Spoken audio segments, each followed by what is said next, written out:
Very good morning, students.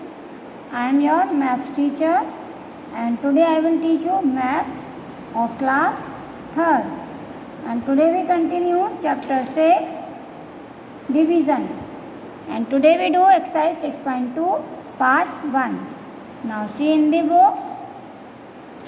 This is your maths book, maths of class 3rd. Now open exercise 6.2.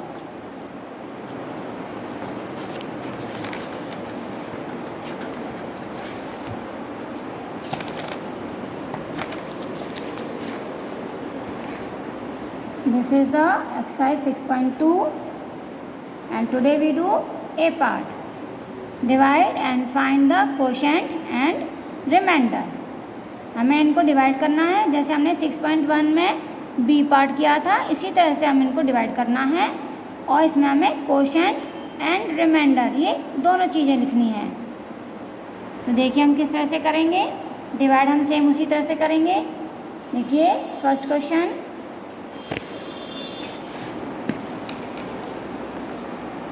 C in this copy. ये सभी questions आपको notebook में करने हैं, do in notebook. First question है 709 divided by 5। सबसे पहले हम बच्चों इनको, ये 5 है सेकंड नंबर, इसे हम यहाँ 5 लिखेंगे। ये डिवाइड का सिंबल बनाएंगे हम इस तरह से। अब 709 हम इसके अंदर लिखेंगे इस तरह से। अब ये 2 डिजिट को हम हाइड कर देते हैं। अब हमें क्या दिखाई दे रहा है 7, क्योंकि हम 1 डिजिट को डिवाइड करेंगे 1 बाय 1। अब हम 5 का टेबल पढ़ेंगे बच्चों। कितनी बार पढ़ेंगे हम कि हमें 7 मिल जाए या 7 से कम, ज़्यादा हमें नहीं लिखना है। तो चलिए हम 5 का टेबल पढ़ते हैं कि 5 के टेबल में 7 आता है या नहीं आता।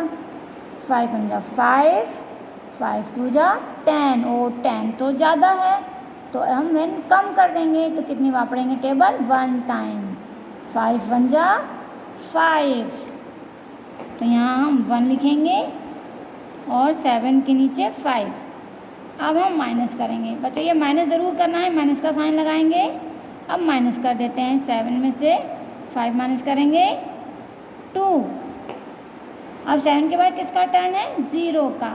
तो अब ये यहाँ पर एरो बनाएगा और 0 नीचे आ गया, तो ये हो गया 20। अब 5 का टेबल हमें पढ़ना है 20 लाने के लिए। तो 5 के टेबल में 20 आता है या नहीं आता, कितनी बार पढ़ने से आता है चलिए देखते हैं। 5 1 जा 5, 5 2 जा 10, 5 3 जा 15, 5 4 जा 20। देखो इसके इक्वल है 20, मिल गया 20। तो कितनी बार टेबल पढ़ा हमने 4 टाइम्स। तो यहाँ हम पहले 4 लिखेंगे और 20 के नीचे 20। अब माइनस कर देंगे तो 0 0। अब इसके बाद किसकी टर्न है 9 की। अब ये यहाँ पर ऐसे एरो बना लिया इसने, ये 9 नीचे आ गए यहाँ से उतर कर। अब यह है 9। अब फिर हम 5 का टेबल पढ़ेंगे 9 लाने के लिए। अगर 9 नहीं आता है तो 9 से जो नंबर कम होगा वो हम लिखेंगे। देखिए 5 1 जा 5, 5 2 जा 10, 10 तो ज़्यादा है तो हम इसे कम कर देते हैं। तो कितनी बार टेबल पढ़ना है 1 टाइम। 5 1 जा 5, तो यहाँ हम 1 लिखेंगे और 9 के नीचे 5। अब हम माइनस कर देते हैं, तो 9 में से 5 माइनस करेंगे 4। अब देखो इसके पास कोई नंबर है नहीं, अब किसी का टर्न नहीं है, सबकी टर्न ख़त्म हो गई, गेम ख़त्म। अब हम ये जो नंबर है ये क्या है, मैंने आपको बताया था 6.1 में, ये है क्वोशंट। और बच्चों जो नीचे बचा हुआ है ये होता है रिमाइंडर। क्या होता है ये रिमाइंडर। तो चलिए हम यहाँ लिखेंगे, पहले हम लिखते हैं क्वोशंट इक्वल्स टू 141 और रिमाइंडर जो नीचे बचा हुआ है ये है 4। देखिए इसे कहते हैं हम रिमाइंडर और इसे कहते हैं क्वोशंट। हम यहाँ पर पूरी स्पेलिंग लिखेंगे। इस तरह से। तो ये क्या है हमारा आंसर। तो इसी तरह से करने हैं क्वेश्चंस। चलिए एक क्वेश्चन मैं आपको और करके दिखाती हूँ जिससे कि आपको अच्छी तरह से समझ में आ जाए।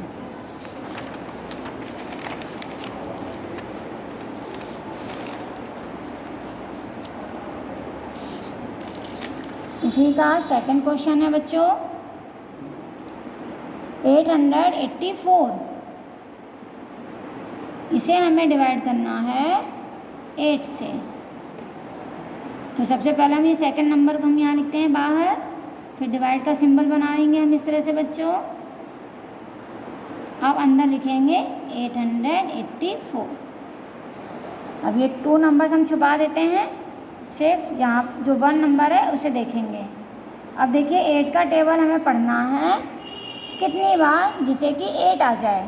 तो 8 1 जा 8 1 टाइम, तो यहाँ हम 1 लिखेंगे और 8 के नीचे 8, फिर माइनस कर देते हैं तो ये हो जाएगा 0। अब इसके बाद इसकी टर्न है तो यहाँ पे आप इसके नीचे एरो बना दीजिए, ये इसके ऊपर चलकर ये नीचे आ गया, ये हो गया 8। और फिर से हम 8 का टेबल पढ़ेंगे इस 8 में, तो 1 टाइम जाएगा 1, फिर 8 के नीचे 8 लिखेंगे, फिर माइनस कर देते हैं हम, 8 में से 8 माइनस गया 0। अब किसकी टर्न है बच्चों 4 की। अब ये यहाँ पर एरो बनाएगा और इसके ऊपर चलकर ये यहाँ आ गया। तो अब देखो 8 के टेबल में 4 आता है, नहीं आता, तो हम यहाँ 0 लिखेंगे। तो 8 का टेबल में 0 पढ़ेंगे तो यहाँ पे 0, तो माइनस करेंगे तो ये क्या हो जाएगा 0 4। तो ये हो गया रिमाइंडर। तो हम यहाँ पे आंसर लिखेंगे कोशेंट इक्वल 110। अब आप नीचे लिखेंगे रिमाइंडर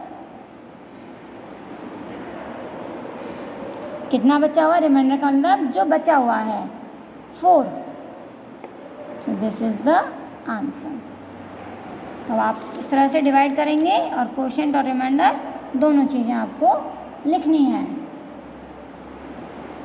ओके,